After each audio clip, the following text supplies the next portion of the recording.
I mean, not giving, by the way, the slightest credit to Leeds United. All the travel arrangements for Chelsea as an excuse should Thomas Tuchel get lost. Get lost a while ago. I mean, that's the reason you were outworked by Leeds United. That's the reason Mendy coughed off that ball to Brendan Aronson. That's the reason your team gave up a set piece. Sure, not traveling a 1-hour flight versus a 4-hour drive. That's annoying, I am sure. But really, that's the reason you lost? Really? That's the reason there was no effort from your team? They gave up, they shut down? Ah, come on, man. You said it yourself. Give Jesse Marsch a little bit of credit. And Thomas Tuchel, next time you walk by him, look at his eye when you shake his hand. I was going to say, because I was expecting Jesse Marsch to start a fight right there, because Thomas Tuchel was upset because Antonio Conte didn't look him in the eye when they shook hands. Well, he did exactly the same with his opponent over the weekend. Now, this is becoming a trend with Thomas Tuchel. You know, I'm a fan of his. I know you're completely opposite. You don't really like him as a coach, but when you're the manager of Chelsea, you cannot present that argument. You cannot start your post-game interview by saying, well, we have difficulties with our airplanes, and, you know, the travel and the bus was very exhausting for the staff because the players actually were able to fly to play Leeds. Oh, they did fly. That's exactly what he said by the end of the interview. But this is becoming a trend. When he gets frustrated, then it's everybody else's fault but his. Now, let's go to the tactical element, because he said, first 20 minutes, we had a lot of touches in the box. We were not able to convert. But then, the rest of the game, he was actually Leeds with a very good game plan, and a game plan also very well executed. So let me ask you, do you believe Jesse Marsch outcoached Thomas Tuchel? Absolutely. And it started way before the whistle even.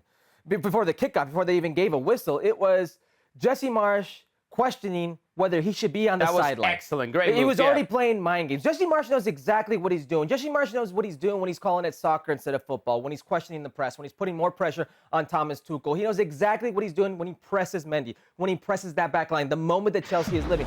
Listen, this man lost the game before it even kicked off. It was that easy for Jesse Marsch. Now, Jesse Marsch just had to motivate his team, because this game was lost, you could say, on the tactical board, but it was lost on emotion, on attitude. And we see in world football how important that is today. That's the baseline every single day you step out there if you're a footballer. But sometimes that gets lost at the maximum of levels, and we saw it in this fixture. Part of coaching is also motivating your players.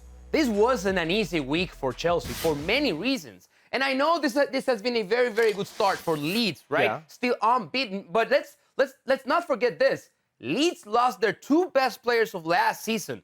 They sold Rafinha with a record sale for Barcelona and Calvin Phillips to Manchester City. Yep. So those two were very important players for Leeds. Now, the fact that Jesse Marsch has Leeds playing the way he's doing it, by the way, Tyler Adams, also a very good game. He was named man of the match, Tyler Adams, by Leeds fans. So yes, he was outcoached, because it's one thing what you prepare on the board, right? But you know this as a former player.